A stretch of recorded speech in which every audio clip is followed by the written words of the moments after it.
Salam anak-anakku kelas 10.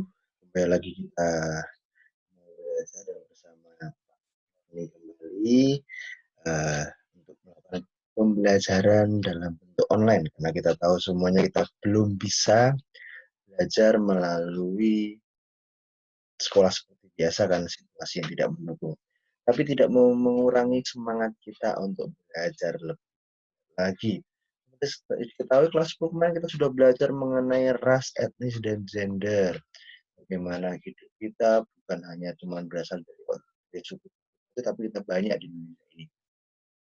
Dan kita saat ini kita mau belajar lebih lagi bagaimana kita mau belajar tentang materi berikutnya. Materi apa selanjutnya? Kita mau belajar bersama-sama tentang materinya. Oke, sebentar. Oke, kita belajar tentang Allah pembaharu kehidupan. Tunggu sebentar. Saya slide dulu. Oke, semuanya sudah menyimak baik-baik. Kita mau belajar tentang materi berikutnya tentang Allah pembaharu kehidupan. Pembaharu itu apa sih? Pasti pembaharu itu yang tadinya dalam keadaan sebelumnya menjadi keadaan yang lebih baik lagi. Nah, dalam kehidupan manusia pasti kita butuh hidup menjadi lebih baik lagi, dan diperbaharui. Dan kita tahu bahwa ini Allah membaharui kehidupan kita untuk menjadi pribadi yang lebih baik lagi. Nah, sebelumnya kita akan buka dulu dalam 2 Korintus 5 ayat 17. 5 ayat yang ke-17. Nah, sebentar, saya besarkan dulu ya gambar saya biar lebih jelas. Oke.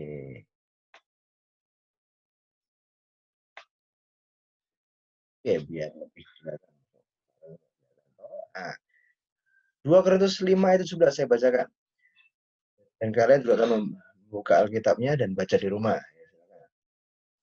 Jadi, siapa yang ada dalam Kristus ialah ciptaan baru, yang lama sudah berlalu, sesungguhnya yang baru sudah datang.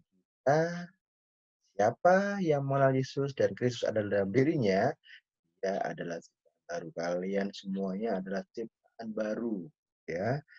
Karena kita sudah meninggalkan kehidupan kita yang lama dan jadi pribadi yang baru. Kemudian kita buka dalam Galatia 5.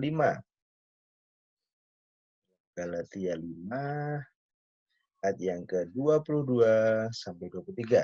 Tapi buah roh ialah kasih, sukacita, damai sejahtera, kesabaran, kemurahan, kebaikan, kesetiaan, kelemah lembutan, penguasaan diri. Tidak ada hukum yang menentang hal-hal itu. Jadi kita belajar bahwa manusia kita adalah sebelumnya adalah manusia yang lama, kehidupan yang lama. Tapi kita menjadi pribadi yang baru dan pastilah kita memiliki buah roh itu, yaitu kasih, sukacita, damai sejahtera, dan sebagainya itu. Kenapa kita belajar bagian ini? Nah, pada bab ini membahas mengenai bagaimana Allah, bentar, bentar ya, saran namanya.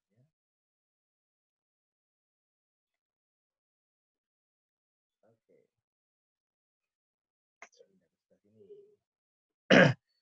Bab ini membahas mengenai bagaimana Allah bertindak sebagai pembaharu kehidupan kalian. Ini penting untuk meyakinkan kamu bahwa Allah terus bekerja dalam kehidupan manusia. Ya, bukan hanya Allah yang mencipta, memelihara dan menyelamatkan. Ya, Allah bukan hanya cuma sekedar menciptakan, memelihara dan menyelamatkan, bukan. Namun ia juga membaharui ciptaan. Pembaharuan hidup dinyatakan melalui Roh Kudus. Kita sudah percaya bahwa Roh Kudus sudah ada dalam kehidupan kita. Manusia membutuhkan pembaharuan hidup supaya dapat menikmati persekutuan yang benar dengan Allah dan sesama. Topik ini memberikan motivasi bagi kamu untuk hidup tetap memiliki pengharapan dalam hidup. Kasih Allah bagi manusia terbatas menjadikan manusia memiliki pengharapan untuk baru dalam harmoni dengan sama dan alam kita. Pembaharuan yang dimaksud ialah hidup kudus di hadapan Allah dan manusia. Jadi yang dibarui apa? Hidup kita menjadi pribadi yang kudus di hadapan Allah dan di hadapan manusia. Mengubah cara berpikir negatif menjadi pemikiran yang positif. Tadinya mikir ya jelas-jelas, sekarang mikir yang positif. Mengubah sifat yang buruk, ya, bahan, apalagi bohong, emosian, berkata yang buruk, yang dalam diri kita menjadi sifat baik dan bertanggung jawab. Mengubah orang yang tidak percaya menjadi percaya kepada kasih dan kekuasaan Allah. Kamu dapat membuat daftar sebagai sifat buruk yang ada dalam dirimu dan diganti dengan berbagai sifat baik yang sesuai. Jadi, coba kamu pikir-pikir, wah, sifat buruk apa yang saya dulu miliki dan sekarang saya sudah tidak memilikinya. Coba kalian tulis dalam kertas, sifat saya dulu seperti ini, yang tahu hanya kalian sendiri. Sekarang apakah saya masih seperti itu? Kalau belum, berarti yuk kita mau menyerahkan kita supaya dibaharui oleh Tuhan. Tindakan Allah sebagai pembaharui juga berarti ia mengambil inisiatif untuk mendatangi manusia dan membaharui. Pembaharuan itu identik dengan yang namanya menjadi manusia baru. Ya. Apa itu menjadi manusia baru? Jadi manusia baru itu lebih sederhananya bahwa kita meninggalkan kehidupan kita yang lama dan menjadi pribadi yang baru dalam hidup yang lebih baik, yang sesuai dengan maunya. Dulu kita mungkin masih belum sempurna, hidup kita masih sembarangan, tapi kita menjadi pribadi yang lebih baik lagi. Nah, baptisan menjadi pertanda bahwa kamu hidup dalam Kristus melalui kematiannya. Kamu bisa dibaptis dalam gereja dan sebagainya.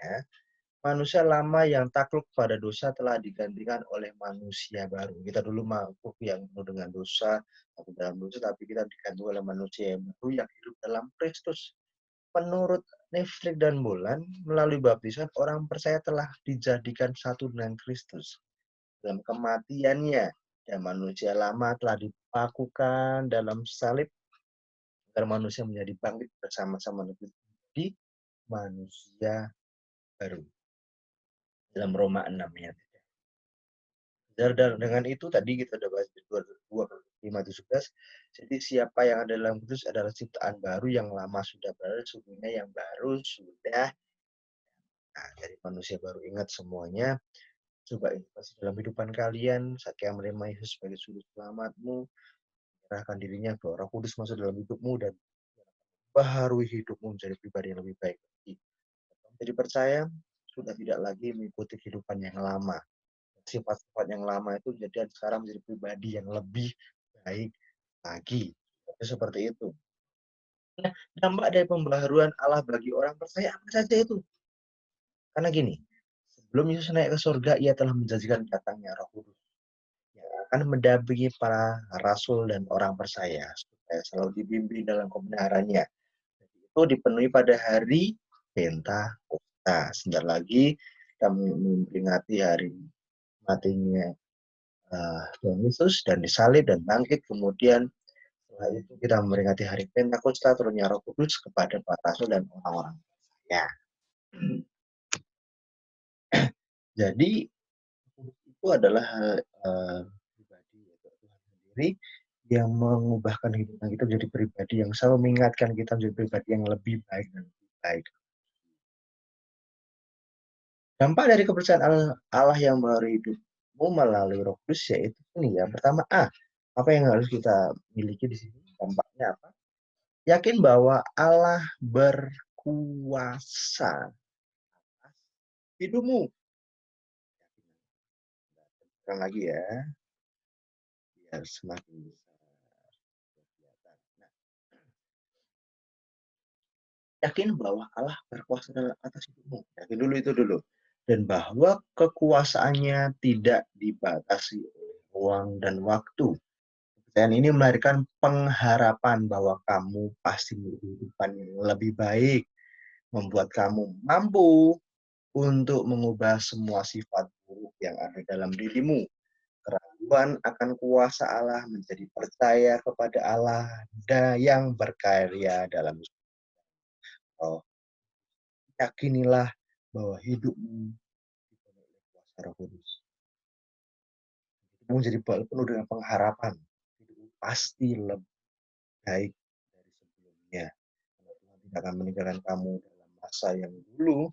Karena Tuhan akan membawa kamu ke dalam menjadi pribadi yang baru. Lebih baik dan lebih baik lagi. Itu yang pertama, yakin bahwa kuasa Tuhan akan mengubah hidupmu menjadi pribadi yang lebih baik lagi.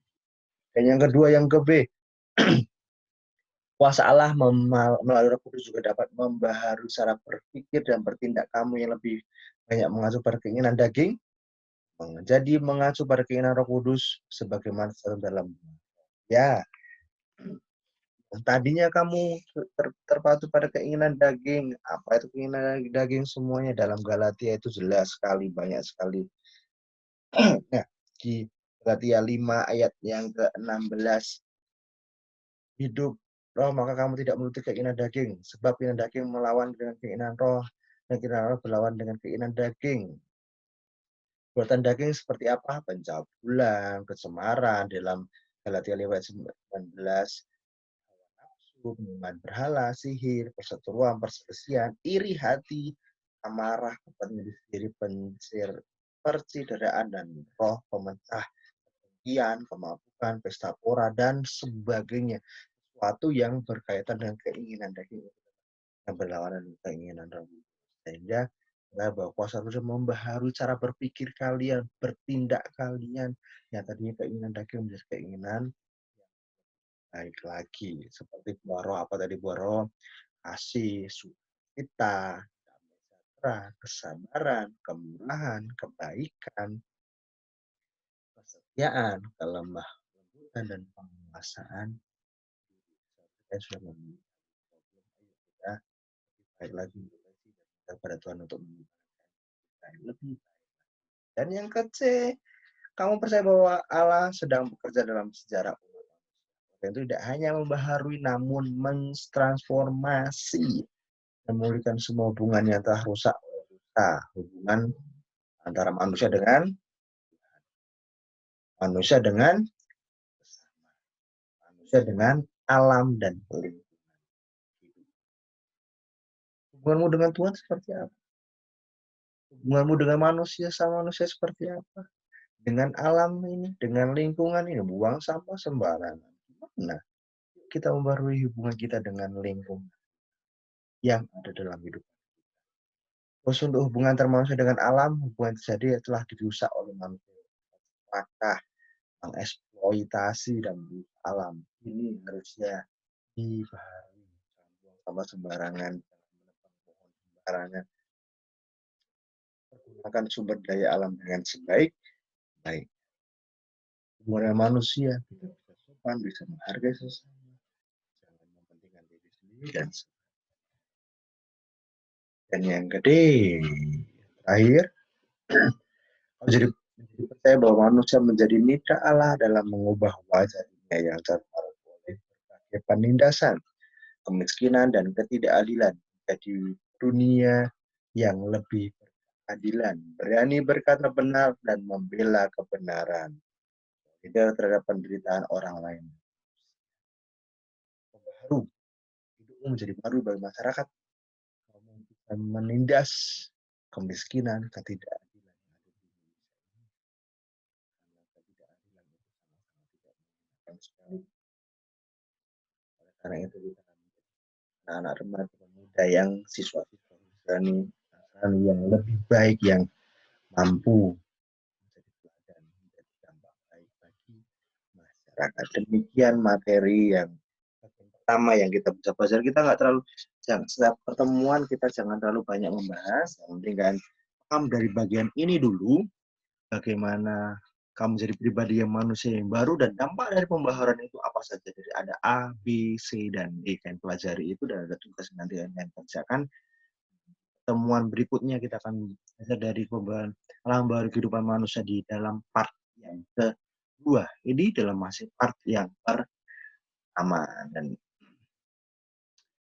kita akan lebih lagi bagaimana di part berikutnya kita akan belajar di bagian yang selanjutnya.